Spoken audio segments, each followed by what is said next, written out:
The Special Economic Zone policy initiated by the Minister for Trade and Industry, Richard Maru, is expected to drive the economic growth through the establishment of designated zones with special incentives to attract investment, boost exports and create jobs.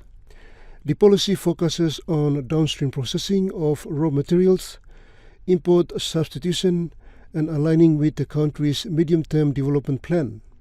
Vice President of Port Moresby Chamber of Commerce and Industry, Chey Scovell, said in an interview today that the policy looks attractive on paper, but realistically it will be a challenge.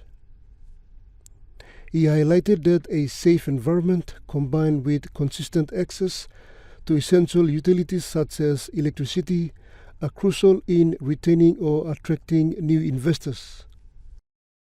The overarching problem for PNG is that the rule book for Papua New Guinea is not conducive to trade and investment. If you're told you can go into an area where you're going to pay less for your power and that power is going to be reliable, we're going to provide some sort of perimeter security, so you'll spend less on security. Again, that's very attractive. And you get to pay less taxes when we're one of the very high taxing economies. It makes wonderful sense for somebody to go and invest, but my concern is for what about everybody outside of that zone, and it's not really. He said the policy is good, but the government must create a conducive environment for such policy to become a success.